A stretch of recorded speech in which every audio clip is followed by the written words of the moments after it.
Hi, welcome to the Untitled Astrology New Moon Forecast for January of 2019, a solar eclipse.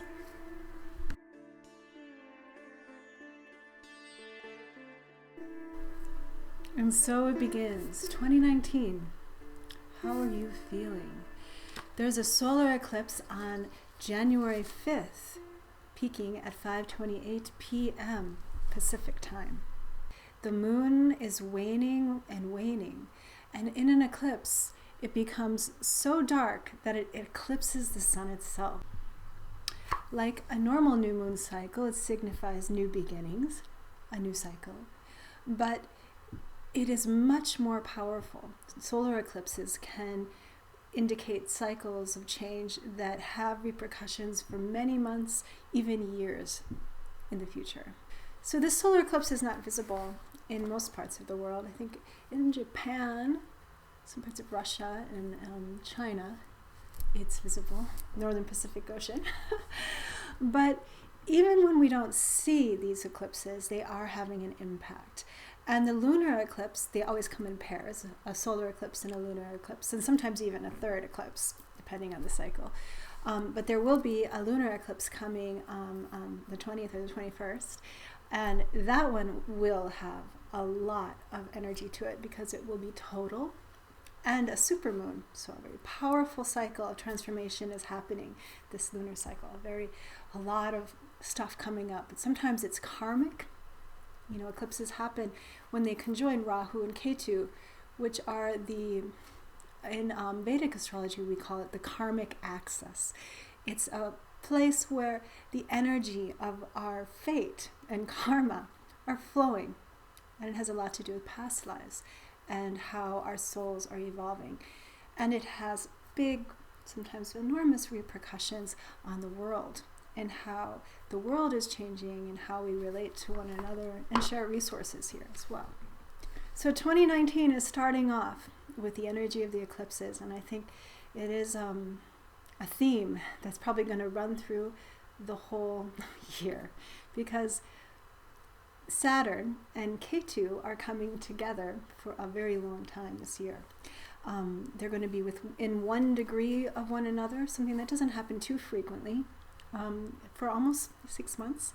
So there's going to be a lot of energy of Saturn coming forward in 2019. Saturn is construction, practicality, simplicity, truth, and coming to terms, with what is real for us. This solar eclipse as well has a powerful influence of Saturn because it is one of the first eclipses we're experiencing here with Saturn conjoined. So this eclipse is setting up a new pattern of eclipses in Sagittarius, in particularly the nakshatra of Purva Ashadha, where Saturn and this eclipse is happening. Purva Ashadha is a nakshatra, a lunar mansion that is particular to Vedic astrology. I talk about them all the time in my blogs. You should check out my blogs. I write about them a lot. You can learn a lot about nakshatras on my website. Purva Ashadha is a nakshatra that is in the area of Sagittarius that is connected to the bow, the arrow, right? Shooting. And it's symbolized by an elephant tusk. It's one of a pair, Purva Ashadha and Uttara Ashadha. And Ashadha literally means victory. Victory over our obstacles. And the elephant tusk as well is considered to be a symbol of this, as in Lord Ganesha, who is the breaker of obstacles. Ganesha is always a great way to start anything, so I think it's auspicious to have Purva Ashadha being the first cycle we have in 2019. Also, this in some places in India, this is Hanuman Jayanti, the birthday of Lord Hanuman. There's a lot about future planning and goals in Purva Ashadha, Sagittarius in general, I think. But also, it's very much around the discernment of how to judge what we really need. in life, with the Saturn there especially. Another symbol of Purva Ashadha is the winnowing basket. Winnowing baskets are a way of cleaning grain, of processing grain. And it uses the wind, the force of the wind and the basket to clean, to separate the impurities from the rice kernels or the grain or whatever you're winnowing. It takes a lot of time and patience and composure and persistence.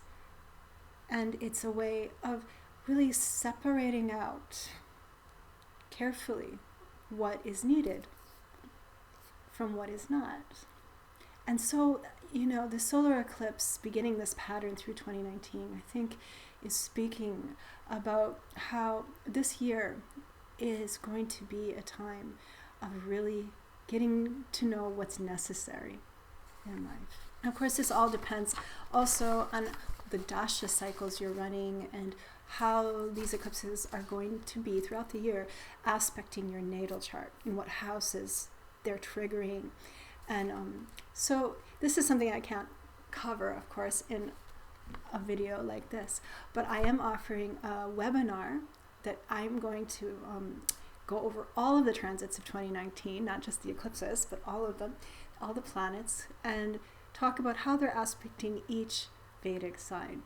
So this is going to be a really fun educational webinar class I'm putting on, and it's going to have live question and answer time too. It's coming up on January 12th. You can just click, I'll put a link below in the YouTube description window. You can click there and get involved. It's only $25, and there is a recording provided at the end for you. Jupiter is also creating a wonderful sambandha, a parivartana, a mutual exchange between Mars until February 5th. So we have a full month of this energy uplifting and energizing us despite Saturn's influence on the eclipse. There's a lot of momentum in the month ahead to really visualize and move forward. It's a great time if you've been meaning to get back into an exercise routine or to get more serious about your yoga practice or any other kind of physical activity you're doing too. If you're starting classes or studying for things, this is a great time to be preparing for exams. Also, Jupiter and Mars is just so good for any philanthropic or charitable activities that you might want to get involved with or support. So let's just see what the tarot cards have to say about this solar eclipse coming up on tomorrow, January 5th, and its effects on the month to come.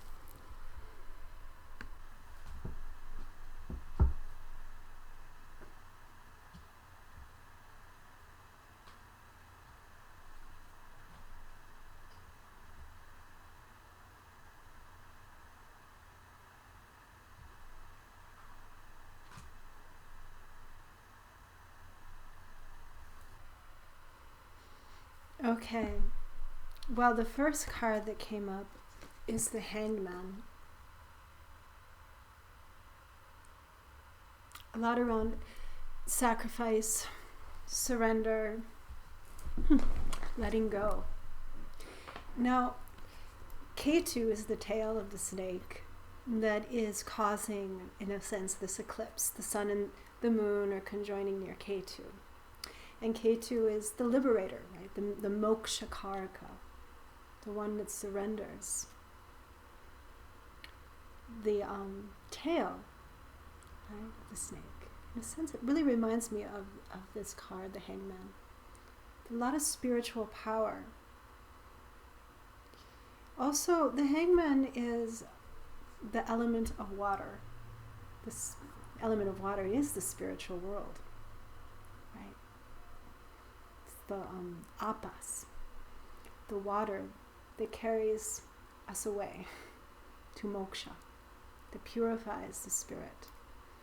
The rivers, the holy rivers of Ganga and other rivers and lakes and oceans that clean, that purify, and that nourish the spirit.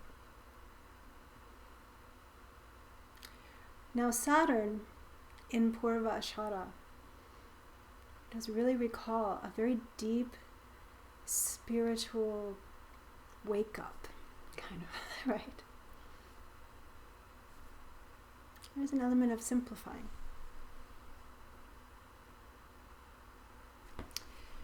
And surrender. And here, the Queen of Discs. One of my favorite cards. She is catless. There you see the goat. She is also very connected to Saturn. How do we own our power? Where do we invest our energy, our time? That's really the most important responsibility in some sense of our lives, is how we choose to focus our energy, our money, our time, and how we create abundance for ourselves and for others. Well, this card seems to say that, well, it's out of our hands.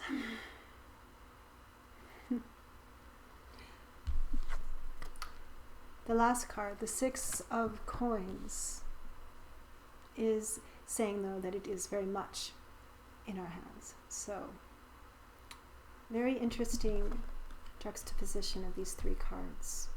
Card of material wealth and success.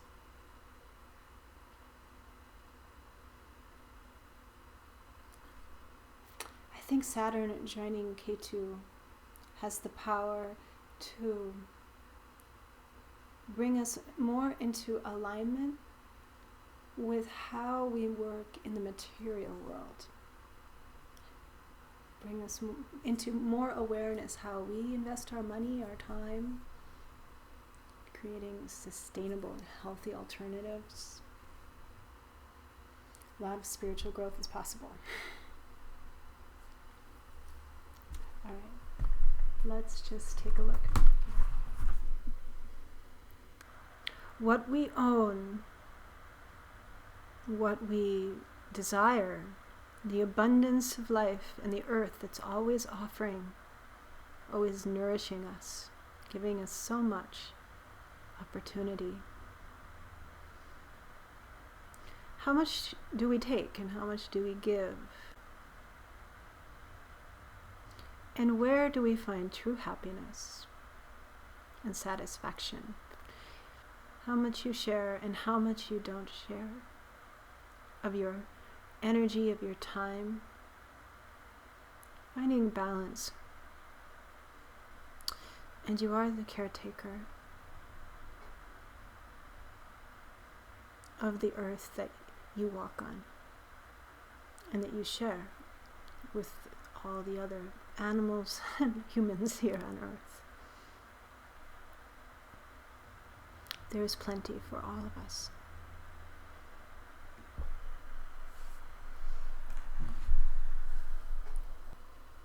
Thank you for joining me on the Untitled Astrology New Moon forecast for this January 5th solar eclipse forecast. I do offer Vedic Astrology readings one-on-one. You can book a reading with me online by Skype or phone. Or other methods like Zoom or FaceTime too are possible. I'm leaving a link below in the description window. Subscribe to my newsletter, it's free. Get on my mailing list or subscribe to my YouTube channel. The button is below. And be sure, if you're interested in the forecast coming up for 2019, sign up for this upcoming webinar next Saturday. It's going to be really great. I'm going to give a lot of information that will be useful for the whole year to come. So, hope to see you there, and thank you. Take care.